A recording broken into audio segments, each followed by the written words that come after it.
parlerai mardi comme tu as dit. Puis il me dit, si tu n'arrives pas mardi, tu ne joues pas. J'ai dit, mon père. Je lui ai dit, papa, non. Maman est en train de partir, papa. Donc je reste à toi et je viens mercredi. Et il me laisse pas m'entraîner. Tu ne joues pas. Dimanche, il vient, il me met dedans. Contre le Togo, c'est là où je marque les deux. Le Togo. Formidable. Surtout le dernier but. Et après, je me rappelle, il s'entraînait sur cette histoire. Il s'entraînait, je ne sais pas, il a joué avec, je crois, selon gardien. On avait terminé l'entraînement, il dit, reste ici. On frappe, paf!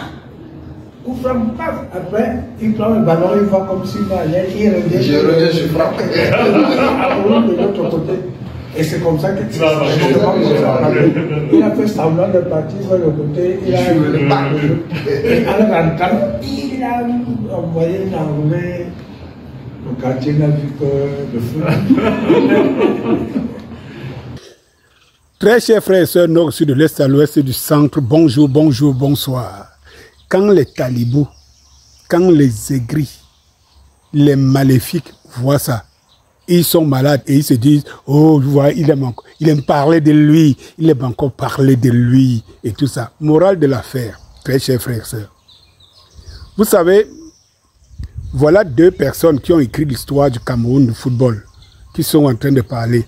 Une personne, un entraîneur, un Camerounais, un frère Camerounais, l'autre, un joueur qui a été son joueur. Et ils se racontent les histoires vraies. Voilà.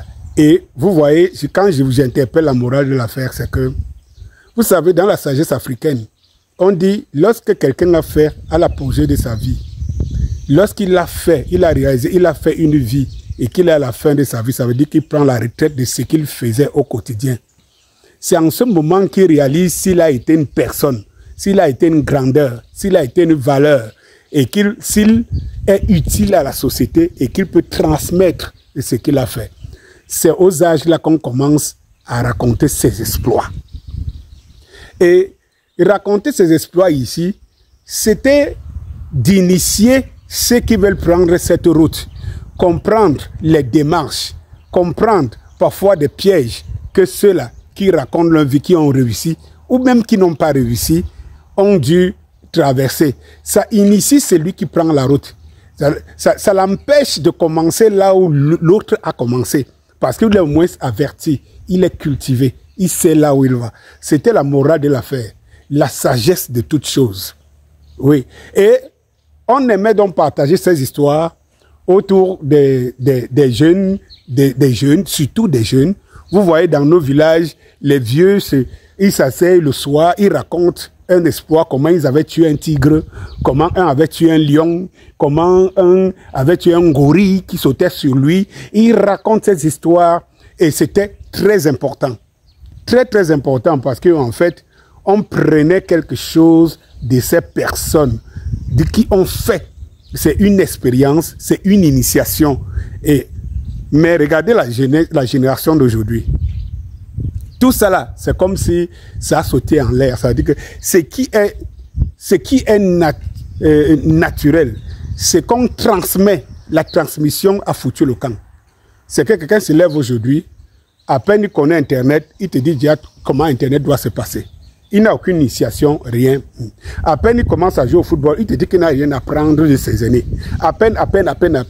Donc, en fait, cette génération se voit autant plus sage, plus importante, que des siècles et des siècles de générations où on partageait la sagesse, on partageait ses exploits et sa réussite.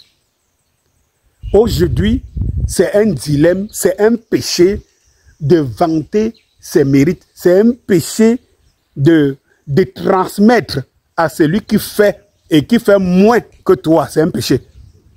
Celui qui fait moins ne veut pas voir celui qui a fait plus parce qu'il estime qu'il lui fait ombrage.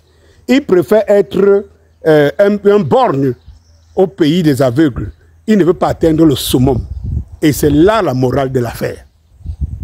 Quand Jean-Paul Akono couché, lui que Eto'o, pour la première fois, rappelez-vous, couché comme il est couché là, il s'est déjà fait hospitaliser comme ça par Samuel Eto'o. Par ce même Samuel Eto'o. À un moment donné, il s'est fait en prêter. Il s'est prêté dans le jeu contre Samuel Eto'o, souvenez-vous. Mais cela n'empêche que Samuel Eto'o revient, il sait que c'est un père pour lui. Il garde le bien. Et tu vois, ces histoires, un vrai jeune footballeur qui veut avancer, quoi de plus normal d'être à côté d'un père qui a été entraîneur et une légende du football du monde.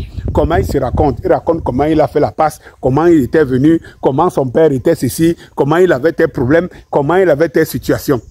Mais je vais vous dire, prenez vos mercenaires que vous avez aujourd'hui, mettez-les là, ils sont mal à l'aise. Oui, il aime trop parler de lui. Et machin, truc et tout. Tu ne fais pas... La personne qui peut se plaindre que l'autre parle de ses exploits, c'est la personne qui a autant les exploits que cette personne. Parce qu'on va se dire, mais qu'est-ce que toi tu as m'enseigné? Qu'est-ce que tu as à me dire? Mais le paradoxe aujourd'hui, c'est que tu as quelqu'un qui est un attaquant. À l'âge où il est presque la courbe est descendante, hein, il n'a même pas fait le 1/10 du parcours, mais il estime que celui qui a fait le sommet du parcours est un jeune pour lui. Vous pensez que vous aurez encore... Si vous ne changez pas... Heureusement que Samuel est en train de fabriquer une génération des 15, des U15, des U16, des U17, des U20 qui montent avec une autre mentalité. Une autre mentalité. Si ce travail n'était pas fait, c'est qu'on n'aura plus... Il faudrait attendre 50 ans. Ne même pas être sûr pour avoir encore un Samuel Eto'o. Puisque vous refusez la transmission. C'est lui qui a fait. Il atteint le sol. Il est vénéré par rapport à ça. Mais vous refusez qu'il transmette. On est dans quel... Ça veut dire que c'est terrible.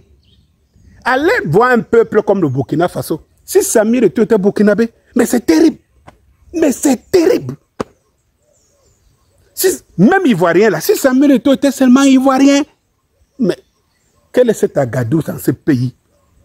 Est-ce que vous comprenez l'affaire? C'était une fierté. Moi, j'ai été musicien de cabaret à ma jeunesse et tout. Je parle comme ça, mes aînés qui sont encore sur le cabaret et tout ça là, ils sont là.